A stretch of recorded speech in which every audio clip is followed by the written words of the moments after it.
স্বামীর বাসার ভাতের বড় দাম, কথার কিন্তু মিনিং আছে। স্বামীর বাড়ির ভাত খেতে হলে স্বামীর খোঁটা সহ্য করতে হয়, স্বামীর মায়ের খোঁটা সহ্য করতে হয়, স্বামীর বাবার ডিসরেসপেক্ট সহ্য করতে হয়, স্বামীর বোনের খোঁটা খেতে হয়, অনেক অসম্মান হজম করতে হয়, স্বামীর গালি হজম করতে হয়। তাই মেয়েরা বলে স্বামীর বাড়ির ভাতের বড় দাম। আমি কথা বলবো, কথা সত্য, তবে একটা কথা অ্যাড করতে হবে। যদি আপনার স্বামীর বাড়ির ভাতের দাম এত বেশি মনে হয়, তবে মাথায় রাখবেন বিয়ের পরে স্বামীর বাড়ির ভাতের দাম যে পরিমাণ বেশি, আপনার নিজের বাপের ঘরের ভাতের দাম তার চেয়ে বেশি। বুঝবেন, জাস্ট তালাকটা নিয়ে বাসায় যান, তাহলে বুঝবেন।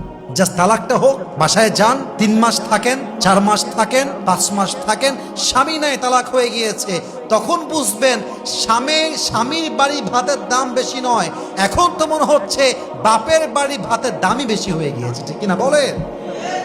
একজন তালাকপ্রাপ্ত মেয়ে লিখেছে, যদি একবার সুযোগ পেতাম, একবার চান্স পেতাম, বাপের বাসা ছাড়তাম, আজীবন লাথি খাই, গুতা খাই, অসম্মান খাই, স্বামীর ঘরে বসতাম, স্বামীর ঘরে বাঁচতাম। তালাকপ্রাপ্ত মেয়ের কথা এটা।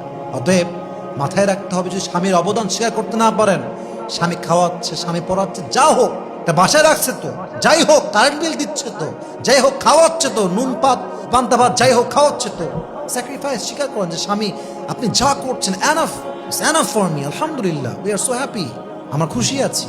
এই একটা বাক্য স্বামীর মনকে প্রফুল্ল করে দেয়, শান্ত করে দেয়, ঠিক কিনা বলেন সবাই? স্বামীর যে পরিবার, বাবা মা, তার ভাই, তার বোন, সবাইকে রেসপেক্ট দেয়, সম্মান করে। এখন অনেক মেয়ে আমাকে কমপ্লেন করে যে হুজুর, আমি আমার শ্বশুরকে ভালোবাসি, শাশুড়িকেও ভালোবাসি, কিন্তু তারা আমাকে দেখলেই পরের মতো আচরণ করে, কথাবার্তা খুব খুব ক্রিটিসাইজ করে বলে, বাজে বাজে কথা বলে, আমি তো হজম করতে পারি না। আমি বলি, বোন, আপনাকে হজম করতেই হবে, হজম আপনাকে করতেই হবে। আচ্ছা, একটা কথা ভাবেন তো, আপনার শাশুড়ি আপনার সঙ্গে রান্নাঘরে 2টা বাজে কথা বলেছে, অথবা ঘরে বসেছিলেন, 2-1টা কথা বলতে বলতে বাজে কথা হয়ে গিয়েছে, রাগ করে বললেন স্বামীকে, এই তোর ঘর করবো না, ঘর আমি ছাড়লাম। আমার অবাক লাগে সেই মেয়েদেরকে দেখলে, যে এই মেয়েরা শাশুড়ি একজন মায়ের মতো। আমি কথা ভুল বললাম না ঠিক বললাম বলেন?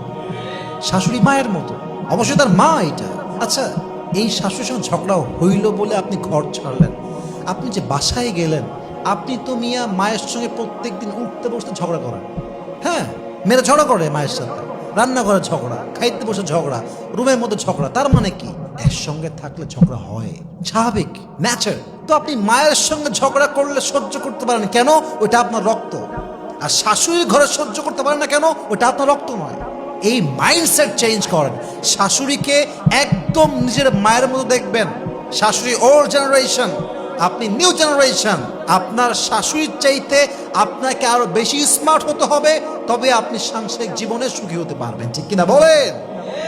অনেক মেয়ে শাশুড়ির জ্বালায়, যন্ত্রণায় সংসার ছেড়ে দেয়, কিন্তু তাকে কৌশলী হতে হবে, স্মার্ট হতে হবে, বুঝতে হবে এই বাড়ি হোক আর সেই বাড়ি হোক, উভয় জায়গায় মায়ের সঙ্গে ঝগড়া আছে না নাই? Take it easy, make it easy. আপনি আপনার হাজব্যান্ডের সমস্ত রিলেটিভসদেরকে যতটুকু পারা যায় সম্মান করবেন।